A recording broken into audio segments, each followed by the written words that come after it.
All right. So let's see what else we got to get into. So the candidates have been doing their interviews. It's beefing up. We know the election is a few more days next month. Yeah, next month. A few more weeks away. When's election day? The 23rd?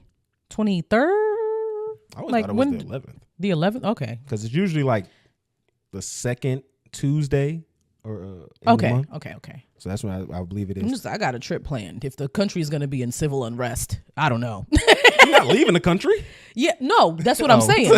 I'm going to be traveling within the country's borders. If I was leaving the country, that'd be fine. Well, you'll probably remain with the union if you go up north, so you'll be all right.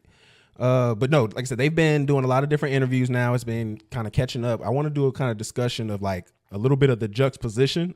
This is what I was going to set it up. Ended up not working. So I was going to say, look at Kamala Harris doing the 60 Minutes interview, and then Trump is doing the Andrew Schultz interview. And I'm thinking to myself, look, who's the serious candidate here?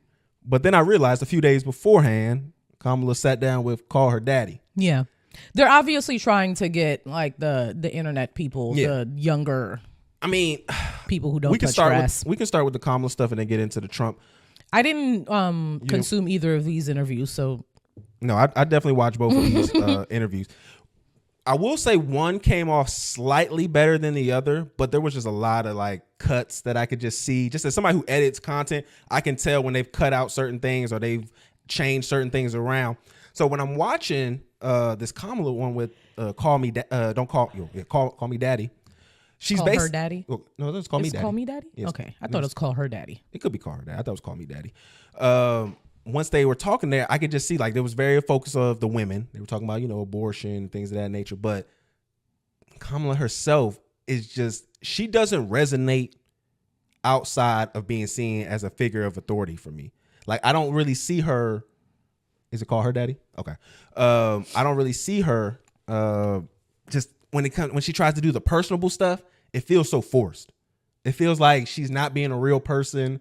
Like the way that her voice does the little inflection. Like, she reminds me of family members I have. That's what I was going to say. I don't feel like Kamala is personable, like, for myself. Like, I don't think she reminds me of myself, but she definitely reminds me of a bunch of black women I've met, aunts, like professors. Yeah, no, she reminds me of similar personality for it, but then again, she's a prototype that we are, we've adjusted to. But those usually the aunts that like call the police on you just because you got weed in your pocket and stuff like that. They the ones who like, you may have took a beer before you left the party, and she calling the police saying you doing a DUI. Like, that's the kind of energy I feel. She give you like that type of energy? Yes. Like, that's what I feel like. I feel like she is somebody who will sell you out for the system because she has the greater goal of forwarding the system.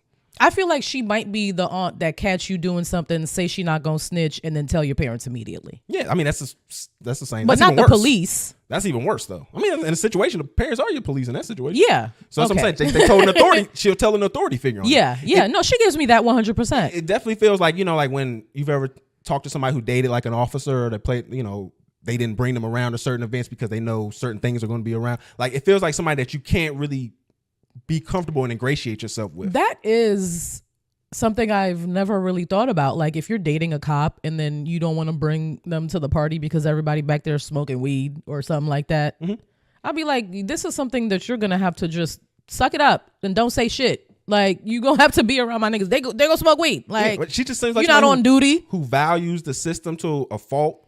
And it just, like I said, I don't think it's good for her to kind of do these kind of interviews. They noted that in there, where it's like she doesn't do long form interviews like this, and I see why. She sounds like an authoritarian. Like, she sounds like a very pro police, but like just hearing the conversation she was having, it wasn't like they talked about any of this kind of stuff. It was all like female, empowerment shit. But it was the one clip I saw from it was Alex, I think. That's her name, Alex Cooper. Asked her about, there was like a congresswoman or somebody who said that Kamala is not humble because she doesn't have her own children. And then Kamala was like, first of all, not all of us strive to be humble. And I was like, ate that, period. I don't need to hear nothing else. But then she went on to say that like her stepkids are her kids and they're a family and all that. That's the only thing I saw from that. So the 60-minute one gets a little interesting because, and shout out to my boy Bill Whitaker, established journalist out there. He actually did her interview in 2023, at the end of 2023, when they were talking about getting ready for the election.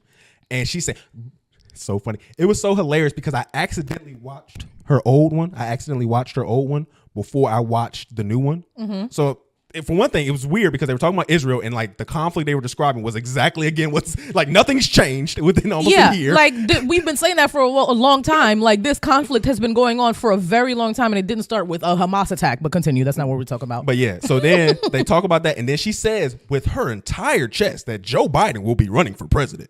He will be here and around. It is just hilarious. She didn't know that nigga was gonna die. Yeah, but she was just saying the company line. She knew that nigga was going through some shit. But it was just so crazy just to see the conviction she says it. Then I realized I'm watching the wrong one. Go to the original. I go to the one that's going on now. And I will say this one. They did note why Trump didn't do a 60-minute interview before they started off. Why didn't he do it? He said, so according to the journalist, he said he did not want them to fact check him during the argument. He just wanted to lie unchecked. Like Trump's like logic of, oh, I don't want you to say fact check. I hope he didn't say that. I hope he meant like lie or something like that. I hope he didn't tell them to fact check me. Yeah. But then again, that's what Vance said during the debate. That's what I was about to say. Vance said that. So I'm sitting there like, these niggas really want to just sit here. They're stupid. And he fucked the couch. And lie with impunity. Like that shit was insane. And he also wanted 60 Minutes to apologize, I guess, for a story they did prior about him. They wasn't doing none of that. So they just said, hey, we fact check everybody, but he didn't want to do it. I thought it was stupid in regards to just the fact when they started talking about Israel that this is what happened, right? So she does this long word salad in the original posting of the video where she's talking about, the things that we're working towards and not answering the question. Oh, she did that a bunch of times too. But yeah, that's what politicians do though. She's the queen of it. Like, she just doesn't answer. Her and Trump do a good job at it, but she does it very political like. Yeah, and he just says words. Yeah, he admitted to it. He even talked about it on the show. But he called it doing the weave. But no, so she talks about that, and it's very clear she's a pawn for Israel. So if anybody believes anything otherwise, because they edited it too, where she said, we just need to end the war. And it's like, that's not what you feel. You feel like you're going to do what your Israeli people tell you to do. She's clearly a pawn for Israel.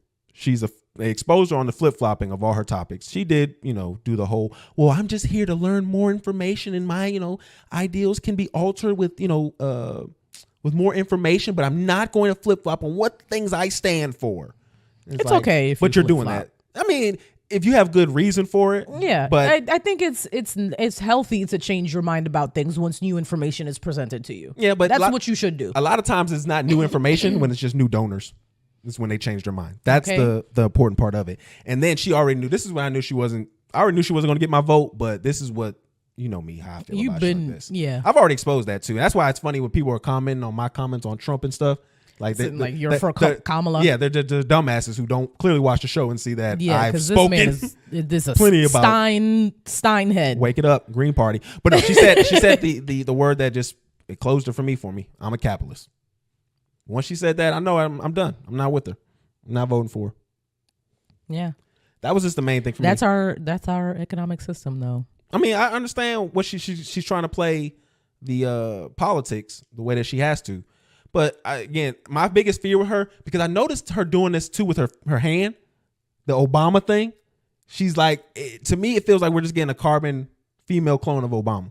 It doesn't feel like that at all. It feels definitely like that to me. It doesn't I don't feel the same way watching Kamala speak that I did. You're when talking Obama. About and being inspired. I'm talking about policy and how the actions are going to be. Okay. Set up.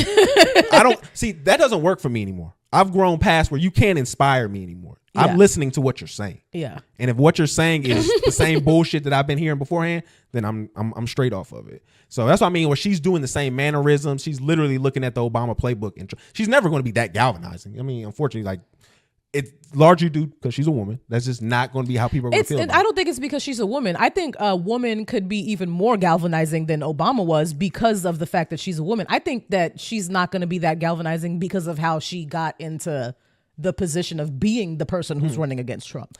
We didn't vote her into this position. I think a woman could possibly be even because it's a woman. Well, see, galvanizing is a different thing than inspiring. Inspiring women can be up there and be an inspiring story to people, but galvanizing is turning you into essentially like a warrior for it. And I don't see her turning men Her. I'm talking. Yeah, that's what I'm saying. I don't see her turning men unique. That's the largest. No, but I do think that a woman, just in general, there might be a woman, if she does get to Kamala's point from us just voting her in, like she could be even more galvanizing than Obama was. The reason why, if she naturally gains that traction with us. The reason why I just disagree, I just think it's harder for a woman to gain that kind of spirit from a man as a leadership. That's why if she does get in that position, then it's going to be a completely different thing. That's why I think it might be even more intense. What I'm saying, I think what you're missing the point is regardless of position she gets put into or whatever positions that she's done, the men that is needed to give that effect of being galvanized they're not going to fall for it for her. Because it's just like men want to follow. Unfortunately, for a lot of guys, they want to follow a man that they gay. I was going to say gay. You want to follow men? My bad. Bleep that out. See, young. They want to follow men that they would aspire to be like. That's what I'm saying. Gay. And Obama has that more than you want to touch butts. A lot of other guys.